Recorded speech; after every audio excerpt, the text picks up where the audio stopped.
¿Cómo les va? Seguimos con nuestros videos. Ahora vamos a desarrollar esta parte segunda del capital.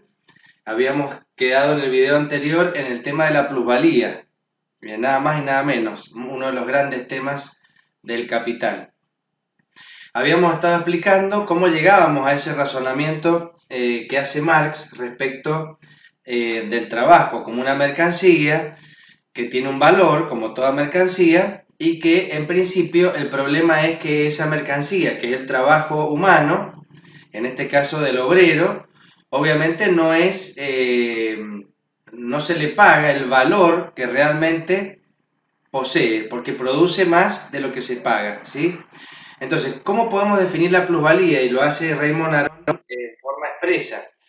Él dice que es la cantidad de valor producida por el obrero por encima del tiempo de trabajo necesario para producir un valor igual al que ha recibido en forma de salarios. Es decir, si uno tuviese que utilizar una palabra, yo se los pongo ahí también en el Power, es el sobretrabajo, o sea, aquello que el trabajo del obrero que sobrepasa totalmente aquel valor que se le paga por su trabajo, eso ya él lo considera plusvalía. Y eso es lo que hace que el burgués se apropie de eso que en realidad es o le correspondería al obrero, pero en realidad lo termina apropiando el capitalista o burgués en este caso. Por eso, digamos, ese plus, esa diferencia entre lo que se le paga por el trabajo al obrero y lo que el obrero incorporó como trabajo en esa otra mercancía que produjo, esa diferencia es la que obviamente genera esa ganancia hacia el capitalista o hacia el burgués. Por eso ahí Marx habla de la famosa tasa de explotación.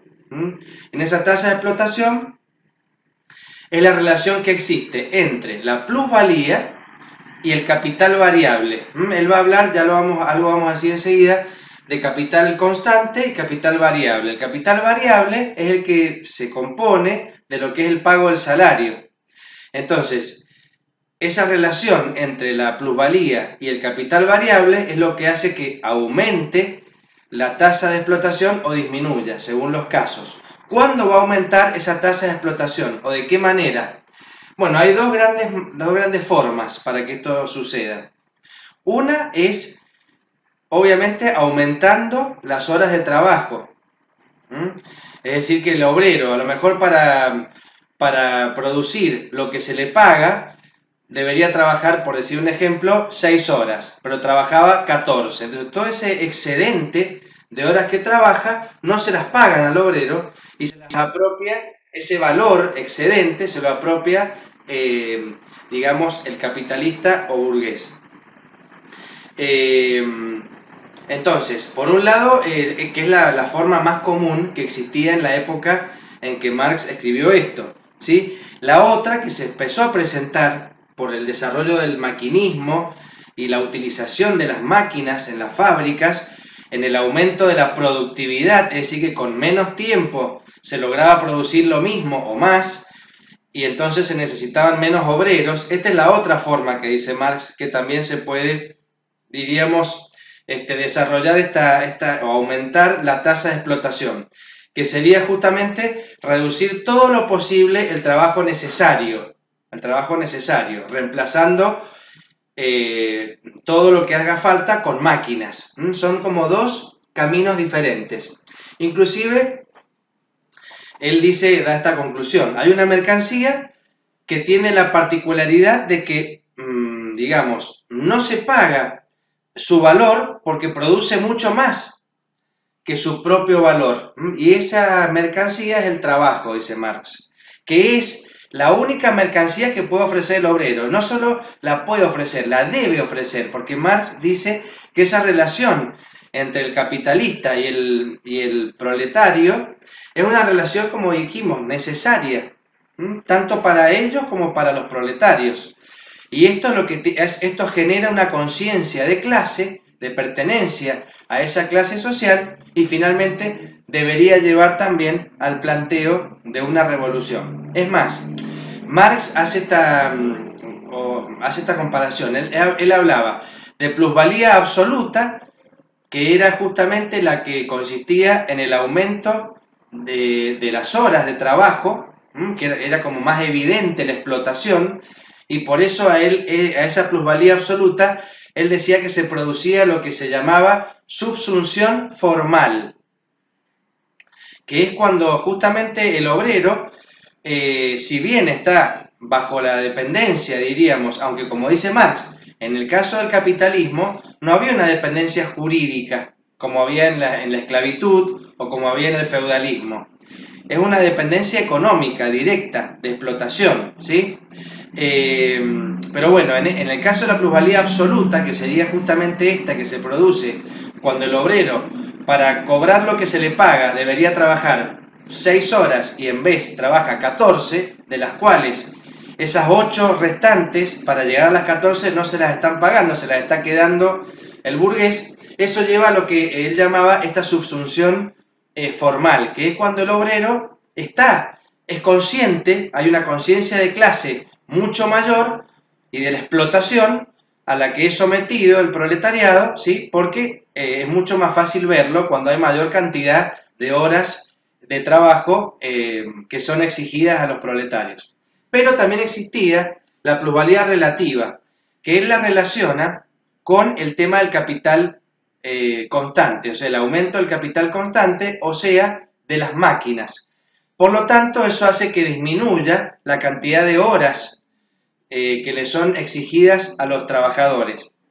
Esto puede llevar, decía Marx, a una plusvalía relativa, pero además a una subsunción real. Esto quiere decir que la conciencia de explotación en este caso del proletariado, disminuye, porque obviamente al trabajar menos, tener mejores condiciones de trabajo, por ejemplo, esto hace que la conciencia de explotación disminuya y entonces es mucho más peligroso, digamos así, para que nunca lleguemos a ese estadio posterior que Marx proponía, ¿sí? Son como distintos análisis que él hace de la plusvalía. Plusvalía absoluta, plusvalía relativa. Una directamente relacionada con el tiempo, las horas de trabajo, que en este caso aumentaban mucho más, y con una disminución de las horas de trabajo que eran sustituidas por las máquinas, que como decía Marx, en principio Marx no tenía un problema directo con las máquinas,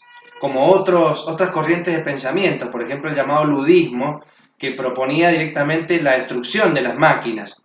Lo que pasa es que lo que decía Marx es que las máquinas no estaban pensadas para hacerle la vida más fácil al obrero, menos cansado, menos esfuerzo, no, estaba pensado para aumentar la productividad y, por supuesto, generar mayores ganancias también en esa misma línea. El libro segundo se ocupa de lo que es la circulación del capital, tratando de explicar un poco el capitalismo como sistema global, diríamos, considerado en su conjunto, digamos así. Y el libro tercero es como un esbozo de lo que llamaba él la teoría del devenir del régimen capitalista. Es decir, qué es lo que, hacia dónde íbamos a ir. Y acá también, para poder hablar un poquito de esto, yo les he puesto ahí algunos significados que son importantes. Por ejemplo, ya algunos los hemos compartido. ¿Qué es el capital constante? Es el capital la parte del capital de las empresas que se relaciona con las máquinas o las materias primas necesarias para poder producir. En cambio, también teníamos el capital variable, que como dijimos antes, se relaciona directamente con la mano de obra, es decir, con el trabajo de los asalariados, ¿sí? Llama también otro concepto composición orgánica del capital, y ahí entonces es la relación que existe entre el capital variable y el capital constante. Y ya vimos también lo que era la tasa de explotación, que es la relación entre la plusvalía y el capital variable, ¿sí? ¿Por qué todos estos conceptos y por qué tenemos que tenerlo en cuenta? Porque él dice que en una empresa obviamente habrá mucho más plusvalía mientras mayor sea el capital variable. Es decir, que la plusvalía, digamos, va a aumentar mucho más en la medida en que haya mayor cantidad de obreros que trabajan y menos máquinas. Por el contrario, si hay más máquinas, ¿sí?, un aumento del capital constante y una disminución del capital variable, esto llevaría a que obviamente la plusvalía se achique, de alguna manera. Entonces parece como una contradicción, porque en la época misma en que Marx escribió esto, ya había ya se había instalado el tema de las maquinarias, es decir, ya esto iba hacia una evolución, como vemos hoy, cada vez mayor, digamos, una tecnología cada vez más avanzada. No se pensaba en ningún momento que iba a haber un retroceso, sino siempre un avance en ese sentido. Entonces parece que hay como una contradicción, que si la tasa de ganancia se reduce, entonces ¿cómo puede ser que después el capitalismo se destruya? Pero lo que dice Marx es que esa tasa de ganancia del capitalismo en general no se calcula con relación al capital variable, sino con relación al capital total, ¿sí? ¿Se entiende? La tasa de explotación sí, se calcula entre la plusvalía y el capital variable, pero la tasa de ganancia se tiene en cuenta todo el capital, o sea, el capital constante y el capital variable. Bueno, frente a esto hay distintas reacciones. Por ejemplo, citado por Raymond Aron, ahí en el material, Schumpeter sostiene que básicamente esto prueba que la teoría de la plusvalía es falsa, directamente como que no tiene ningún asidero y que todo lo que Marx se trató de esmerar en explicar, esto hace que no sea lógico y no se pueda explicar. Pero bueno, Marx sí trata de explicar esto, porque él dice que se establece una tasa de ganancia media como promedio en relación a cada economía, ¿sí? Y esto digamos, ¿de dónde resulta esta tasa de ganancia media? De la competencia que se da entre las empresas. Por eso el conjunto de la plusvalía, de todo lo que se gana, digamos, como en ese conjunto global de una economía determinada, también después se distribuye o en proporción al capital total, es decir, capital variable y capital constante, las dos cosas. Entonces, bueno, esto es quizás la parte más difícil que le tocó a Marx explicar, digamos así, y que ha sido la menos aceptada, de alguna manera. Pero esto sí le sirve a Marx también, fíjense, para explicar lo que él llamaba esta teoría del devenir, que era hacia dónde iba el capitalismo, que su esencia era digamos, la explotación de la ganancia, o la obtención de la ganancia, pero que iba a llegar un momento en que esta ganancia iba a ir disminuyendo. Y esto él también lo toma de los clásicos, especialmente de David Ricardo, que no pudo explicar por qué se producía eso. Esto le traía cierto regocijo a Marx, porque él creía haber encontrado la explicación que David Ricardo no había encontrado respecto a por qué disminuiría la tasa de ganancia del capitalismo en general. Y bueno, y Marx, que un poco lo que trató de explicar es que a medida que aumenta digamos, la mecanización, ¿sí?, el capital constante, como decíamos recién, disminuye el capital variable y aumenta, por lo tanto, el capital constante en la composición del capital total. Por eso la ganancia tiende a bajar. Mientras más maquinarias se incorporen y menos obreros trabajen, esto va a redundar en una menor ganancia. Pero de todas maneras, de alguna manera, ¿cuál era el problema? La competencia entre las mismas empresas, entre la misma burguesía hacia adentro, por obtener mayores ganancias, era lo que iba a terminar llevándolos a la destrucción. ¿Por qué? Porque por el hecho de aumentar la productividad para seguir ganando más, aumenta la competencia entre las empresas y esto genera que la ganancia, al contrario, en vez de aumentar, tiende a disminuir. Y entonces, obviamente esto es lo que también a él le traía cierta satisfacción, poder explicar lo que David Ricardo no había podido explicar, al menos desde el punto de vista científico, como quiso explicarlo él. Y así como podríamos pensar, como Adam Smith planteaba una mano invisible en el mercado, ¿no es cierto?, que traía como bienestar para todos, no solamente para los que ganaban, sino también para los que no ganaban en forma directa. En este caso, sería al contrario, una mano invisible llevaría finalmente a la destrucción del sistema capitalista, ¿sí? De todas maneras, Marx nunca precisó a partir de qué momento en la disminución de esa tasa de ganancia nosotros podríamos decir finalmente que el capitalismo estaba, diríamos, a las puertas de su destrucción. De manera que esto, bueno, no lo sabemos. Sí, él trató de explicarlo a través de todo lo que hemos visto complementario de esta parte económica. Porque dijimos en algunos videos anteriores, la proletarización y la pauperización. ¿Se acuerdan? Por un lado, esto de que los estratos medios de la sociedad, en este proceso, digamos, propio del capitalismo, va a hacer que se dividan en dos clases. Y generalmente los que estaban en esa especie de clase media van a terminar cayendo en el proletariado. Y por otro lado, que cada vez va a haber un proceso mayor, más agudo, más profundo, de pauperización. De todas maneras, esto también, por supuesto, es discutible, porque las condiciones de los obreros, a medida que pasó el tiempo, Marx también tuvo algunos cruces con algunos referentes socialdemócratas que planteaban justamente que el Estado tuviese intervención directa en la economía, mejorando las condiciones sociales de los obreros, etc.